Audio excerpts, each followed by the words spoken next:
Hello student, आप सभी का मेरे चैनल पर बहुत बहुत स्वागत है।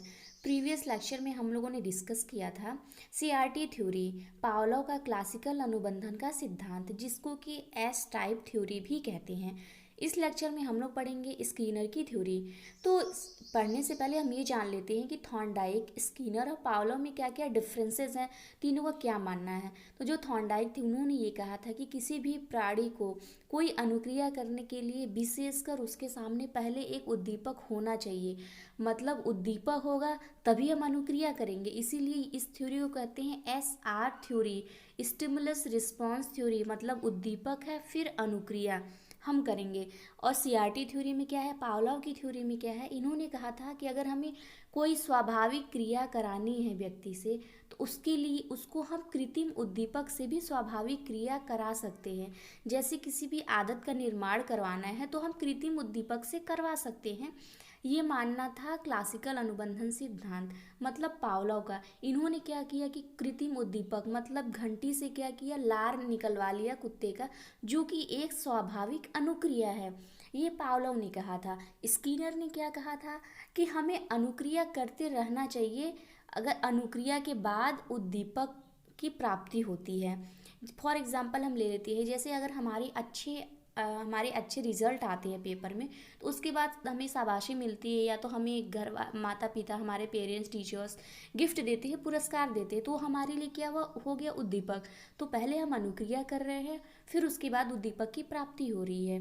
तो ये कहा था स्किनर ने, जिसको कि हम आर एस थ्योरी भी कहते हैं, अनुक्रिया उद्दीपक सिद्धांत। इसका मतलब होता है कि सर्वप्रथम प्राणी ने अनुक्रिया किया, फिर उसके बाद उद्दीपक की प्राप्ति हुई। ये है स्किनर का सिद्धांत। अब हम इसको डिटेल में पढ़ेंगे कि स्किनर के सिद्धांत में और क्या क्या चीज़ें हैं। इस थ्योरी को आर टाइप थ्योरी भी कहते हैं, और जो पावलोव का सिद्धांत था उसको एस टाइप थ्योरी कहते हैं, और इनको आर टाइप थ्योरी कहते हैं स्किनर के सिद्धांत को। क्रिया प्रसूत अनुबंधन का सिद्धांत, इसके प्रवर्तक हैं Skinner, Burrhus Frederic Skinner, BF Skinner. इनका जन्म अमेरिका में हुआ था। इस सिद्धांत का अन्य नाम है सक्रिय अनुबंधन का सिद्धांत, नैमित्तिक अनुबंधन का सिद्धांत, R S theory, R type theory, साधनात्मक अनुबंधन का सिद्धांत, यांत्रिक अनुबंधन का सिद्धांत, उत्सर्जित अनुक्रिया का सिद्धांत। हम थ्योरी पढ़ने से पहले हम ये जान लेते हैं कि किसी एग्जाम्पल के थ्रू हम ये जानेंगे कि स्कीनर आखिर कहना क्या चाहते थे, उनका सिद्धांत क्या था।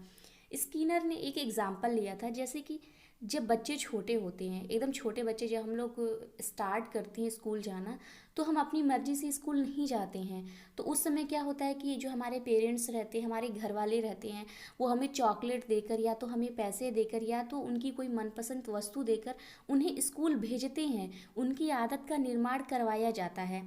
तो वो क्या करते हैं, पहले तो वो स्कूल नहीं जाते हैं, फिर धीरे धीरे क्या होता है, जब बच्चे बड़े हो जाते हैं तो उनको उस चीज़ में रुचि आने लगती है, और वो खुद ब खुद स्कूल जाते हैं, बिना कहे जाते हैं, और आने के बाद वो अपना वर्क भी कंप्लीट करते हैं। तो इससे ये निष्कर्ष निकलता है कि जब शुरुआत में बच्चे का हम आदत निर्माण कर रहे थे स्कूल जाने का, तो वो है क्लासिकल अनुबंधन का सिद्धांत, जो पावलोव ने कहा था कि हमें किसी आदत के निर्माण के लिए क्या होता है, एक कृत्रिम उद्दीपक की ज़रूरत होती है। जैसे बच्चे को चॉकलेट देना, बच्चे को खाने की कोई अच्छी चीज़ देना, उसको डॉल देना, इस तरह से क्या हो गया, हमने उसको उद्दीपक दिया तो उसने अनुक्रिया किया स्कूल जाने का। लेकिन बाद में क्या होता है, धीरे धीरे जो बच्चा बड़ा होता है तो वह खुद ब खुद स्कूल जाने लगता है। अब क्या कर रहा है, वो अनुक्रिया पहले कर रहा है और उद्दीपक बाद में आ रहा है। मतलब वो स्कूल जाता है, ठीक है, अगर स्कूल में अच्छे नंबर आते हैं, वो आकर अपना होमवर्क भी कंप्लीट करता है, तो इससे टीचर्स उसे शाबाशी देते हैं, घर वाले शाबाशी दे रहे हैं, घर वाले पुरस्कार दे रहे हैं अच्छे नंबर आने पे। तो क्या हुआ, बच्चे ने अनुक्रिया क्या की कि खुद पर वो स्कूल जा रहा है, खुद से वो कार्य कर रहा है। उसके बाद उद्दीपक क्या हुआ, उद्दीपक वही हुआ कि जो उसको प्रशंसा मिली, जो उसको पुरस्कार मिला, ये उसके लिए उद्दीपक हो गया। तो स्किनर का ये मानना था। इस वजह से इसको सक्रिय अनुबंधन का सिद्धांत कहते हैं, क्योंकि जो सीखने वाला है वो अनुक्रिया कर रहा है। जो स्किनर का सिद्धांत है उसमें क्या है कि जो सीखने वाला है वो अनुक्रिया कर रहा है, उसके बाद उद्दीपक की प्राप्ति हो रही है, तो वो इसमें एक्टिव है, एक्टिव होकर वो चीज़ों को लर्न कर रहा है, सीख रहा है। इस वजह से इसे सक्रिय अनुबंधन का सिद्धांत कहते हैं। इसी को नैमित्तिक अनुबंधन का सिद्धांत कहते हैं, RS थ्योरी, पहले अनुक्रिया हो रहा है, उसके बाद उद्दीपक की प्राप्ति हो रही है। R टाइप थ्योरी, क्योंकि इसमें अनुक्रिया जो है वो मेन इंपॉर्टेंट है, हम अनुक्रिया करेंगे तभी हमारे पास उद्दीपक की प्राप्ति होगी। साधनात्मक अनुबंधन का सिद्धांत, साधनात्मक क्या है, जैसे कि हम कोई भी वर्क कर रहे हैं, कोई भी एक्टिविटी कर रहे हैं, वो क्या होता है, इंस्ट्रूमेंटल होता है। इंस्ट्रूमेंटल भी हमें कोई चीज़, कोई अनुक्रिया करते हैं, कोई चीज़ सीखते हैं, कोई कार्य करते हैं, तो ये पूरा इंस्ट्रूमेंटल हो गया। इस वजह से इसको साधनात्मक अनुबंधन का सिद्धांत कहते हैं। यांत्रिक भी वही हो गया, जैसे इंस्ट्रूमेंटल। उत्सर्जित अनुक्रिया, उत्सर्जित क्या होता है, जैसे जब हम कोई कार्य करते हैं, कोई वर्क करते हैं, तो क्या होता है, जो एनर्जी होती है वो इमिट होती है, एनर्जी का उत्सर्जन होता है। जैसे जब हम कोई कार्य करते हैं तो एनर्जी क्या होती है, हमारे से इमिट होती है, उत्सर्जित होती है। इस वजह से इसको उत्सर्जित अनुक्रिया का सिद्धांत भी कहते हैं। इन्होंने, जो स्किनर थे, जो भी मनोवैज्ञानिक थे, उन्होंने दो प्रकार के अनुबंधन बताए थे। पहला है क्लासिकल अनुबंधन और दूसरा है साधनात्मक। दोनों का डिफरेंस क्या है, क्लासिकल अनुबंधन जो पावलोव का है, साधनात्मक अनुबंधन जो स्किनर का है। पावलोव ने क्या किया था, पावलोव के एक्सपेरिमेंट में ये था कि जो कुत्ता है उसने कोई अनुक्रिया नहीं की, जबकि जब उसके सामने उद्दीपक की प्राप्ति हो रही है, मतलब जैसे ही घंटी बजती है, खाना आता है, तो लार टपकता है, उसमें कोई सक्रिय भूमिका नहीं है सीखने वाले की। तो जो क्लासिकल अनुबंधन है उसमें है जो सीखने वाला होता है वो पूरी तरह निष्क्रिय होता है। साधनात्मक अनुबंधन में होता है सीखने वाला सक्रिय होता है। स्किनर ने कहा था कि जो सीखने वाला जो प्राणी है वो सक्रिय होकर अनुक्रिया करेगा। और दो प्रकार की क्रियाएं होती है, पहला है क्रिया प्रसूत और दूसरा है उद्दीपन प्रसूत। क्रिया प्रसूत में होता है उत्सर्जित व्यवहार का पुनर्बलन होता है, मतलब जब भी हम कोई कार्य करते हैं, फॉर एग्जांपल अगर बच्चे ने बहुत अच्छे मार्क्स लाए हैं अगर, तो क्या होता है, घर वाले उसको पुरस्कार प्रदान करते हैं, बहुत शाबाशी देते हैं। तो इससे क्या हो, जो उसने उत्सर्जित व्यवहार किया, मतलब जो बालक ने अनुक्रिया की, मतलब पढ़कर अच्छे नंबर लाया, उसके घर वालों ने शाबाशी दी, तो उसके बाद क्या होता है, उससे उसको पुनर्बलन मिलता है और उस जो उत्सर्जित व्यवहार है उसको वो और ज़्यादा करता है। जो अनुक्रियाएं स्वेच्छा से होती है बिना किसी उद्दीपक से, उसे क्रिया प्रसूत व्यवहार कहते हैं। जो बालक है, जो पढ़ाई कर रहा है, वो स्वेच्छा से कर रहा है क्योंकि उसको खुशी हो रही है कि हम टॉप कर रहे हैं तो हमारे घर वाले हमें शाबाशी दे रहे हैं। उद्दीपन प्रसूत में क्या होता है कि इसमें उद्दीपक ज्ञात होता है, जैसे पावलोव का जो थ्योरी है वो है उद्दीपक प्रसूत, जिसमें हमें उद्दीपक का पहले से ही मालूम है कि यहाँ पर उद्दीपक प्रेजेंट है, उसके बाद हम अनुक्रिया करते हैं। तो जो क्रिया प्रसूत है, क्रिया प्रसूत को हम इमिटेड भी कहते हैं। अगर आ जाएगा इमिटेड थ्योरी तो वो है स्किनर का, और जो एलिसिटेड है वो है उद्दीपन प्रसूत। अब हम पढ़ेंगे जो स्किनर ने प्रयोग किया था। स्किनर ने चूहे और कबूतरों पर प्रयोग किया था। इन्होंने एक विशेष बॉक्स बनाया जिसे स्किनर बॉक्स कहा जाता है। इस बॉक्स में एक लीवर था जिसे दबते ही खट की ध्वनि होती थी। जैसे ही वो लीवर दबता था एक आवाज़ होती थी। लीवर का संबंध एक प्लेट से था जिससे खाने का टुकड़ा आ जाता था। इस बॉक्स में भूखे चूहे को बंद किया गया। चूहा जैसे ही लीवर को दबाता था, खट के ध्वनि की आवाज़ होती थी और उसे खाना मिल जाता था। यह खाना उसकी क्रिया के लिए पुनर्बलन का कार्य करता था। इस प्रयोग में चूहा भूखा होने पर लीवर को दबाता था और उसे भोजन मिल जाता था। इसी आधार पर स्किनर ने कहा कि यदि किसी क्रिया के बाद कोई पुनर्बलन प्रदान किया जाए तो उद्दीपक प्राप्त होता है, तो उस क्रिया की शक्ति में वृद्धि होती है। मतलब जो हम अनुक्रिया करते हैं, अगर उसके बाद हमें क्या होता है, पुनर्बलन प्रदान किया जाता है। अनुक्रिया के बाद पुनर्बलन क्या था इसमें, जैसे ही इसमें पुनर्बलन क्या था, जैसे ही चूहे, एक कबूतर जो था, उसने जैसे ही लीवर को दबाया, पुनर्बलन के रूप में उसके पास क्या हुआ, भोजन की प्राप्ति हुई। तो इससे क्या हुआ, उसकी शक्ति में वृद्धि हो गई उस कार्य को करने के लिए।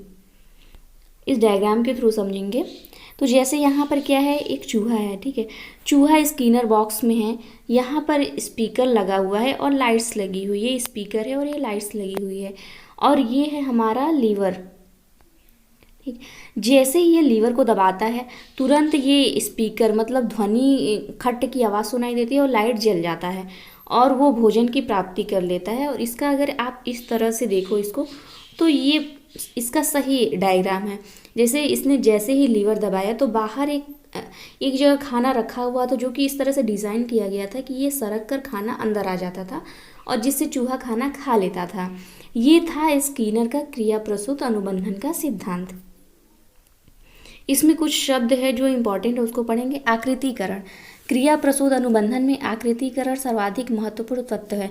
जीव के व्यवहार में परिवर्तन लाने के लिए कुछ चयनित पुनर्बलन का विवेकपूर्ण उपयोग करना होता है। आकृतिकरण की प्रक्रिया में 3 महत्वपूर्ण मनोवैज्ञानिक नियम हैं।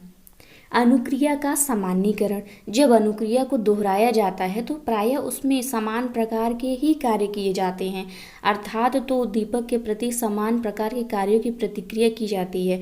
अतः विशेष प्रकार की अनुक्रिया को दोहराना ही अनुक्रिया का सामान्यीकरण है। जैसे इसमें अनुक्रिया क्या है विशेष प्रकार की, जो स्किनर का बॉक्स था उसमें जो कबूतर था या जो चूहा था तो उसने क्या किया, लीवर को दबाया, तो इसका अनुक्रिया क्या है, जो अनुक्रिया है वो है लीवर को दबाना। तो ये क्या है, अनुक्रिया का सामान्यीकरण, कि उसे विशेष प्रकार की अनुक्रिया को ही दोहराना है। जो अनुक्रिया को दोहराना है वो है लीवर को दबाना। आदत प्रतिस्पर्धा, यह आकृतिकरण का द्वितीय नियम है। जीव अनुक्रियाओं में से किसी सर्वोत्कृष्ट अनुक्रिया का चयन करता है। इस चयन के लिए आदतों में प्रतिस्पर्धा होती है। सही आदतों के चयन में पुनर्बलन सहायक होते हैं। जैसे इसमें क्या था कि कबूतर ने क्या किया, बहुत बार इधर उधर किया, फिर लास्ट में उसने लीवर को दबाया, तो उसने क्या हुआ, बहुत सी अनुक्रियाओं में एक अनुक्रिया का चयन किया जिससे उसे पुनर्बलन की प्राप्ति हुई। जैसे ही लीवर का बटन दबा, आवाज़ के साथ भोजन आया, तो इससे क्या हुआ, उस अनुक्रिया ने इसको पुनर्बलन दिया, तो इसका उसने चयन कर लिया। तो यही है आदत प्रतिस्पर्धा। श्रृंखलाबद्धता, जो भी प्रयास किए जाएं वे श्रृंखलाबद्ध होने चाहिए, मतलब जो भी प्रयास है वो 1 by 1 होने चाहिए। विलोप, अनुबंधन स्थापित हो जाने के बाद कुछ प्रयासों तक ही उचित अनुक्रिया मिलना समाप्त हो जाए तो पुनर्बलन का विलोप करके कोई अन्य सशक्त पुनर्बलन दिया जाना चाहिए। स्किनर का क्रिया प्रसूत अनुबंधन सिद्धांत था, वो पुनर्बलन पे बहुत अत्यधिक जोर दिए थे स्किनर।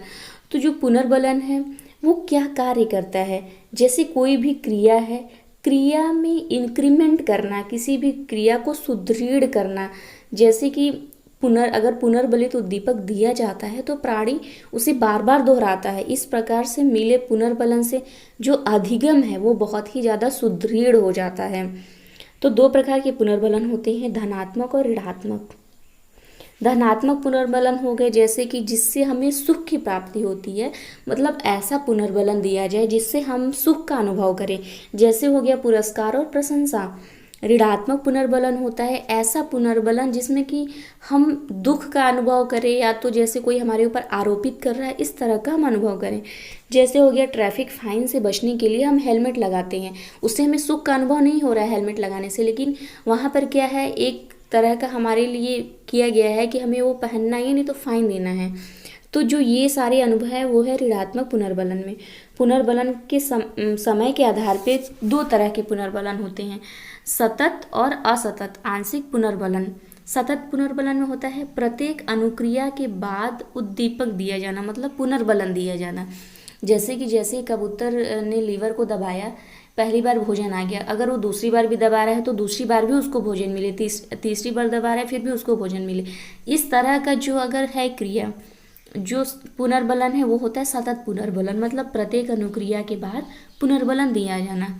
असतत में क्या होता है, आंशिक, कई अनुक्रिया के बाद पुनर्बलन दिया जाता है। जैसे एक बार उसको भोजन देने के बाद 2-3 अनुक्रिया के बाद भोजन नहीं देना, फिर उसके बाद देना। तो जो असतत है वो 2 प्रकार के होते हैं, अनुपातिक और अंतराल। जो अनुपातिक पुनर्बलन होता है वो ज़्यादा प्रभावी होता है अंतराल पुनर्बलन से। सतत पुनर्बलन में पुनर्बलन देना बंद कर देने से विस्मरण हो जाता है, मतलब हम उसको बार बार दे रहे हैं, अगर हम 1-2 बार नहीं देंगे तो क्या होगा, वो विस्मरण हो जाएगा। क्रिया प्रसूत अनुबंधन का शिक्षा में क्या महत्व है ये हम पढ़ेंगे। इसका प्रयोग बालकों के शब्द भंडार में वृद्धि के लिए किया जाता है। शिक्षक इस सिद्धांत के द्वारा सीखे जाने वाले व्यवहार को स्वरूप प्रदान करता है, वह उद्दीपन पर नियंत्रण करके वांछित व्यवहार का सृजन करता है। इस सिद्धांत में सीखी जाने वाली क्रिया को छोटे छोटे पदों में विभाजित किया जाता है। शिक्षा में इस विधि का प्रयोग करके सीखने में गति और सफलता दोनों मिलती है। स्किनर का मत है, जब भी कार्य में सफलता मिलती है तो संतोष प्राप्त होता है, यह संतोष क्रिया को बल प्रदान करता है। इसमें पुनर्बलन को बल मिलता है, अधिकाधिक अभ्यास द्वारा क्रिया को बल मिलता है। यह सिद्धांत जटिल व्यवहार वाले तथा मानसिक रोगियों को वांछित व्यवहार के सीखने में विशेष रूप से सहायक होता है। स्किनर द्वारा प्रतिपादित कुछ प्रत्यय है। ढालना, शेपिंग, ऐसी प्रक्रिया जिसमें प्राणी से वांछित अनुक्रिया करने के लिए योजनाबद्ध प्रयास किए जाते हैं। मतलब उस अनुक्रिया में ढालने के लिए जो योजनाबद्ध प्रयास किए गए हैं, जैसे कि हम इस एग्जाम्पल में समझेंगे जो स्किनर ने किया था। स्किनर ने पूरी प्लानिंग की थी कि किस तरह से हमें पिंजरे का निर्माण करना है कि कबूतर है उस लीवर को दबाए और उसको भोजन की प्राप्ति हो। तो ये जो योजनाबद्ध प्रयास है एक अनुक्रिया करवाने के लिए, यही क्या है? ढालना, शेपिंग। श्रृंखलन ऐसी क्रिया से है जिसमें किसी उद्दीपन के सापेक्ष की गई अनुक्रिया का पुनर्वलन अगली अनुक्रिया के लिए उद्दीपन का कार्य करती है, जैसे भोजन की प्राप्ति करना लीवर दबाने के बाद। ये था स्किनर का क्रिया प्रसूत अनुबंधन का सिद्धांत। मेन स्किनर और पावलोव में यही डिफरेंसेस है। जो स्किनर का है वो है आर टाइप सिद्धांत और जो पावलोव का है वो एस टाइप का सिद्धांत। तो पावलोव ने ये कहा था, जैसे कुत्ते पर प्रयोग किया था, तो कुत्ते को पहले उद्दीपन दिया गया, घंटी बजाने के बाद जस्ट भोजन दिया गया, तब कुत्ते ने अनुक्रिया की, लार टपकाया, जिसमें कि मेन रोल है उद्दीपक का। अगर उसको उद्दीपक की प्राप्ति नहीं हो रही है तो अनुक्रिया नहीं करेगा। जबकि जो स्किनर थे उन्होंने बोला था कि पहले हम अनुक्रिया करेंगे फिर उसके बाद उद्दीपक की प्राप्ति होगी, क्योंकि डेली ऐसा नहीं हो सकता कि हम कोई भी कार्य किसी से उद्दीपक से ही करवाएं। कभी कभी ऐसा भी होता है कि इंसान स्वतः कार्य कर लेता है, उसके बाद उसको उद्दीपक मिलता है। तो ज़रूरी नहीं है कि वो उद्दीपन का वेट करेगा कोई अनुक्रिया करने के लिए। तो ये था दोनों का डिफरेंस आर टाइप थ्योरी और एस टाइप थ्योरी में।